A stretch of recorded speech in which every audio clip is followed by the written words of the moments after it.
Tikulandireni pano patiyankhule na Mbuye. Lero ndi Lachitatu ndipo mpingo tili ndi optional memoria ya St. Teresa Benedicta of the Cross. Ndipo leronso muli ndine Father David Niwagaba wa Montfort Missionaries kugwira ntchito ku Luntha TV. Ndipo mawu athu oyamba akuchokera m'buku la Numeri chapter 13. Amene akutiwerengera mawu oyamba ndi Mr. Joachim Bukani kuchokera ku Kagwawera Parish mu Archdiocese ya Lilongwe. Utenga wabwino ukuchokera mu utenga wabwino monga adalembera Mateyu chapter 15 ndime ya 21 mpaka 28. Mawu oyamba. Mawu a m'buku la Numeri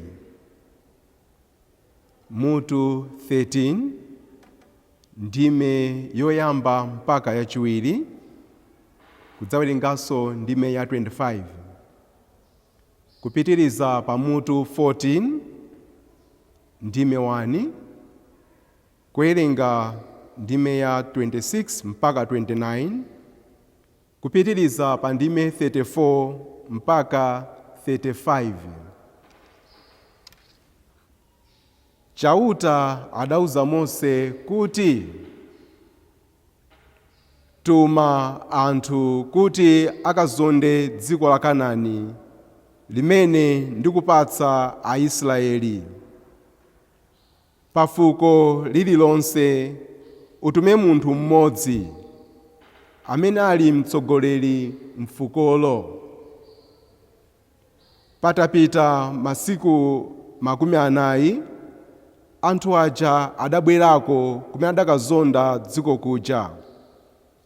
Adabwera kwa Mose ndi Aaroni ndi kwa mpingo wa Israeli m'chipululu cha Parani ku Kadesi. Adasimbira Mose ndi Aaroni ndi mpingo wonse za ulendo wawo nawaonetsa zipatso za ku dzikolo. Adawawuza kuti tidakafika ku dziko kumene inu mudatituma.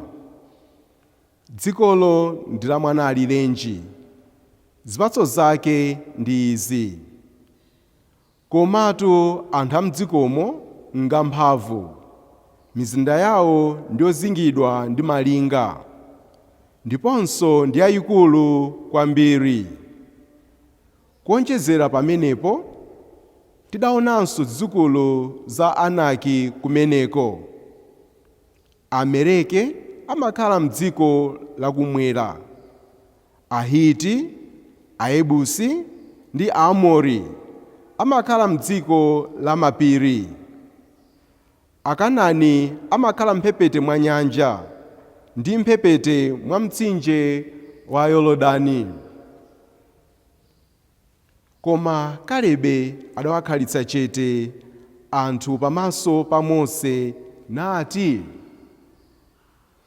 tiyeni tipite nthawi yomwe ino tikalande dzikolo, chifukwa tingathe kuligonjetsa. Tsono anthu aja amene adapita naye limodziwa adati, sitingathe kukalimbana nawo anthuwo, poti ngamphamvu kupambana ife. Choncho adasimbira Aisraeli zoyipa za dzikolo zimene adakaziona. Adati, dziko limene tidakalizondalo ndi dziko limene limawononga anthu ake, ndipo anthu onse amene dawaona kumeneko ngatalatali. Tidaonanso ziphona zidzukulu za Anaki. Ifeyo tinkaoneka ngati ziwala, ndipo iwonso ankationa ngati ziwala. Pamenepo mpingo wonse udafuula kwambiri, ndipo anthu adalira usiku umenewo. Chauta adafunsa Mose ndi Aaroni kuti, kodi anthu oyipa choterewa adzaleka liti kundiwiringulira? Ndamva mawiringulo awo amene akundichitira. Uwawuze kuti Chauta akunena kuti, zimene mwanena ine ndamva, ndipo ndi zimene ndidzakuchitani. Mitembo yanu idzakhala ili mbwee m'chipululu muno. Anthu onse kuyambira azaka 20 ndi opitirirapo amene adandiwiringulira, palibe ndi mmodzi yemwe amene adzalowe. Padzapita zaka 40 mukulangidwa chifukwa cha zolakwa zanu, kuwerenga chaka chimodzi pa tsiku lililonse la masiku 40 aja amene munkazonda dziko. Mudzadziwa kuopsa kwake kwa kukangana ndi ine. Ine Chauta ndanena. Ndithudi ndidzachitadi zimenezi kwa anthu onse oyipawa amene agwirizana kuti andiwukire. M'chipululu muno ndimo mmene athere, ndipo afera momuno. Mawu a Ambuye.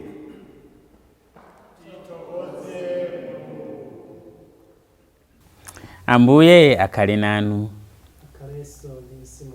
Mawu a muthenga wabwino woyera monga adalembera Mateyu. Mateyu mutu 15 ndime ya 21 mpaka 28. Pa nthawi yomweyo Yesu adachoka kumeneko napita ku madera a ku Tiro ndi Sidoni. Mayi wina wa ku Chikenani wa ku madera amenewo adadza kwa Yesu, adafuula kuti, mundichitire chifundo, inu Ambuye, mwana wa Davide. Mwana wanga wamkazi ngogwidwa koopsa ndi mzimu woyipa. Koma Yesu sadamuyankhe mawu ndi amodzi omwe. Ophunzira ake adadza nampempha kuti, muze nazipita, onani akubwera natisokosera. Yesu adati, inetu Mulungu adandituma kwa amene ali ngati nkhosa zotayika pa mtundu wa Israeli. Mayi uja adazamugwadira nati, Ambuye, ndithu ndithandizeni. Yesu adamuwuza kuti, sibwino kutenga chakudya cha ana nkuponyera agalu. Mayiyo adati, nzoona Ambuye, koma suja ngakhale agalu omwe amadyako nyeso zimene zagwa pansi kuchokera pa tebulo la Ambuye awo. Apo Yesu adati, inu mayi, chikhulupiriro chanu nchachikulu, zikuchitikiredi zimene mukufuna. Pompo mwana wake wamkazi uja adachira. Mtenga wa Ambuye.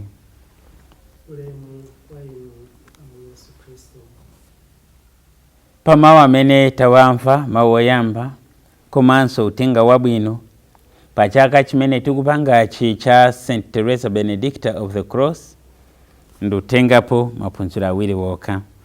Ndipo phunziro loyamba limene ndikulitengapo lero ndi ili: a positive attitude will see you through what otherwise would have seen you down. A positive attitude will see you through what otherwise would have seen you down. Ndikamva mawu oyamba ndi phunziro limene ndikulitengapo, nkakhala ndi mtima woona zabwino, a positive mind, a positive attitude. Ndiona zabwino ngakhale mu nyengo zovutitsitsa, ndipo zinthu zimene zikanandiwononga sizinditha. ndikaona Kalebu ndi azinzake amene Mose anawatuma kuti akapange spy ku Kenani kumalo kumene anayenera kupita atabwerako. Taona pali ma attitudes awiri. Anthu ena kusimbira azinzawo zimene azionako kuti inu zimene taziona uku taona ziwanthu ife titaona kuima pamaso pawo achina anakimu zija zamphamvu zonja nditu ife tinaoneka ngati zitete basi. We looked like grasshoppers. Ndipo akangotiononga tose nthawi imodzi sitingapite kumene kuja. We want. Caleb takes a different approach, a positive one. Akuti ayi inu tili ndi Mulungu wathu, tafikako malo taona, ndipo ndikwabwino, ndipo ndi Mulungu wathu tifika, ndipo titenga malo aja. A positive attitude will see you through what otherwise would have seen you down. Ndikumbukira nthawi ya COVID-19 ndinatengapo phunziro limene ndipo ndinkabwereza mawuwa. That fear kills more than any disease. Ndipo ndizoona anthu ambiri nthawi ya COVID ambiri sana mwalire chifukwa cha matenda koma mantha. Akango kuti COVID ndata akamusiya payeka chifukwa cha mtima kugunda, kutaya chikhulupiriro, kudziwa kuti ine ndafa. Basi ndinaperekapo chisanzo chimodzi nthawi ina, still that time,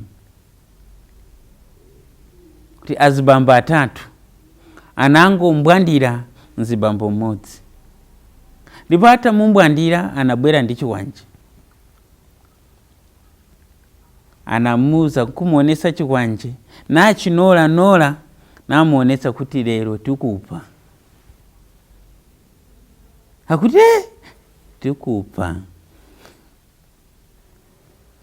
Nachinolanso kachikena tikupa, anamumanga. Akuti situfuna kuti tikamakupa ukhale ukuona, takumvera ni chisoni choncho tikumanga kumaso.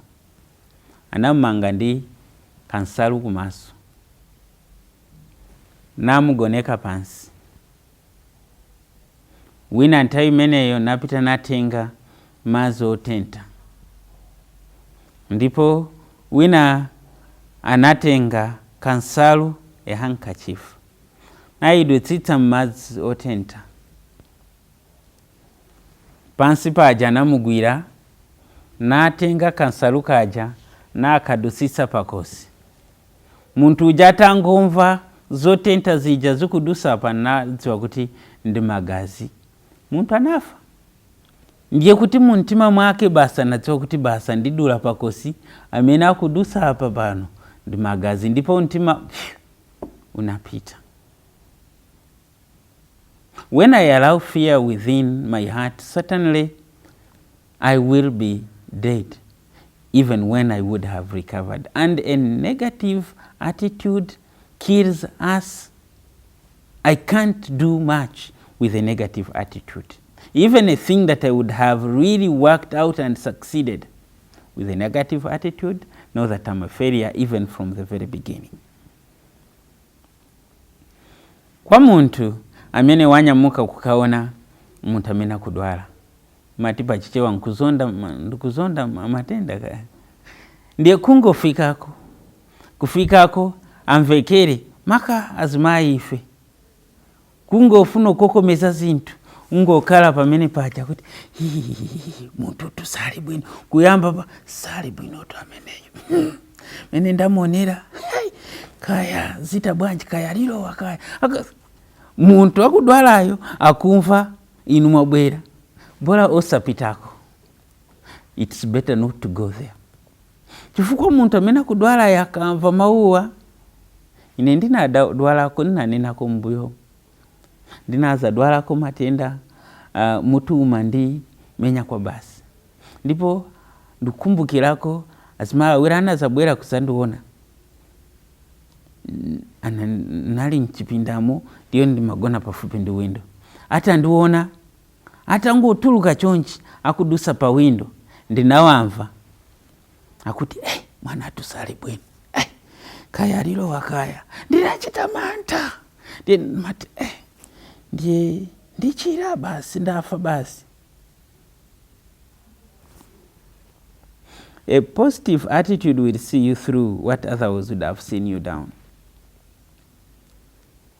Ndipo ndikamayenda olo mawu wanga ngati wapita kukamuona wodwala ngati ulibe mawu achilimbikitso usapite, chifukwa munthu umupa asayenera kufa. Zichitikaso chimodzimodzi kwa ife amene timagwira ntchito msipatala, munthu wabwera ngodwala kale Mulungu. It's true. We are supposed, as medical practitioners here, we are supposed to tell patients and prepare them well. Koma nthawi zina timaonjeza munthu umuona kuti ndikantika munthu kakulitsa ndanthu angati amene anauzidwa kuti iwe ungodya zako takupasani masiku 30 okhala moyo, zaka 10-15 ali moyo. It would be a person who has chosen not to take negativity and still keep some, and life will be given. Akangotengera negativity and these negative words, muntu sangapite kutali, muntu pezeka kuti wamwalira pa zinthu pa matenda mene akanata kuchira. A positive attitude will see you through what otherwise would have seen you down. Phunziro lachiwiri ndiponso lomaliza amene ndikutika mpolero ili, unless you persist you won't achieve much. Ukapanda kulimbika kugwiritsitsa nkukakamira supanga zambiri. Ndikumbukira St. Louis of Montfort amene ali miyambitsi wa Spanish tatu Montfort Missionaries, the Daughters of Wisdom ndi the Brothers of St. Gabriel. Ananena mawu awa, if you don't take risks for God you will never do anything worthwhile.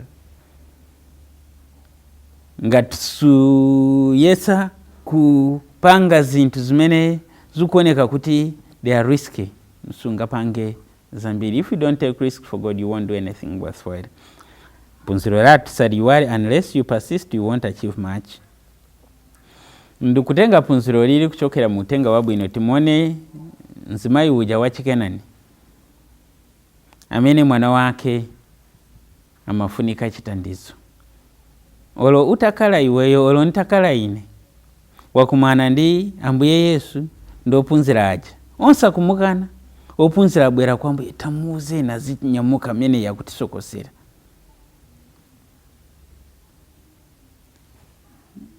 Mzimayi sana samale mawuwa iwowo chimene amachifuna machidziwa asindira pafupi ndikuyankhulani bambo, mwana wanga sali bwino. Ambuye Yesu akumuyankha mawu amene akuoneka ngati ngachipongwe, inu nzoona kuti chakudya cha ana tizichiponyera agalu?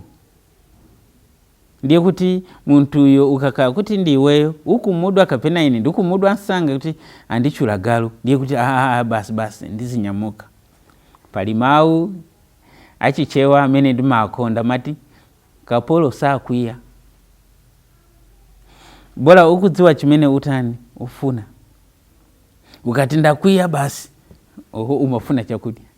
Ndiye ndikuya sango nuwa choncho wachipesa. Kapolo sakwiya. Mzimayi wakalape ngakale agalu ama lyazinyeswa zimene zagwa kuchokera pa tebulo abwana awo. Unless you persist you won't achieve much. Ena ndiyamba business lero. I think naperekapo chisanso ichi chimbuyomo chibwerabe, it's coming close to my heart. Ndiyamba business ya tomato. Mwezi umodzi nditaya ntima, tomata maola nsanga makastomala yamba kuzindikira kudziwa kuti ndimagulisa tomato. Mwezi umodzi pamene ayamba kuzolowera data tomato uja wina anaola basi ndisiya ndiyamba business ya nyemba. Anthu akubwera ati kwa uje kuli tomato afika tomato uja palibe ndagiva nsanga apa mena kufika hai pano ndimagulisa nyemba saa kufuna nyemba iwo amafuna tomato akakazingire kankumba kake iwo umuze kuti ndi nyembano ndiye wakala ndi nyemba miezi 2 waona kuma nyemba zimafumbwa ai business is I think ndikapange business ya mobile money zikuoneka kuti ndimene imapindula.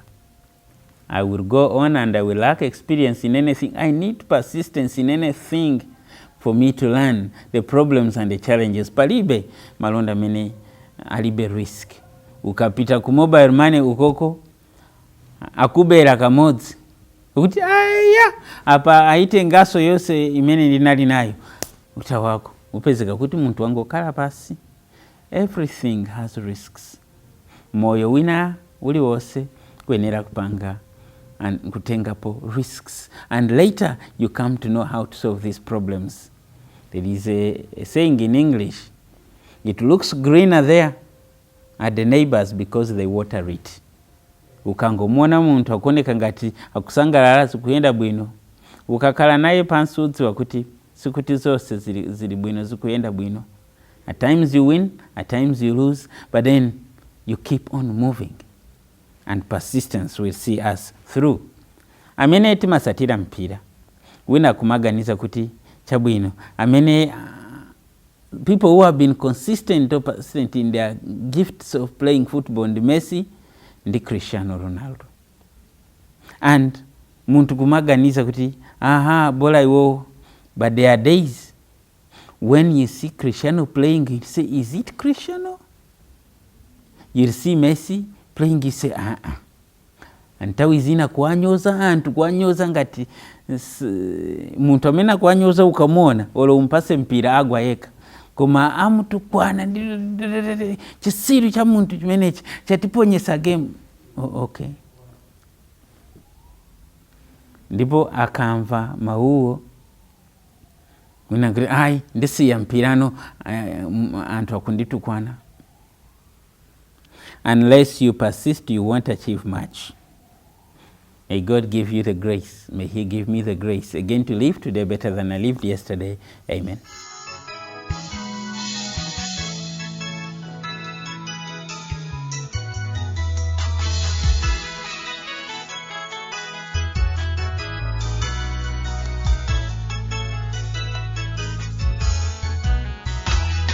To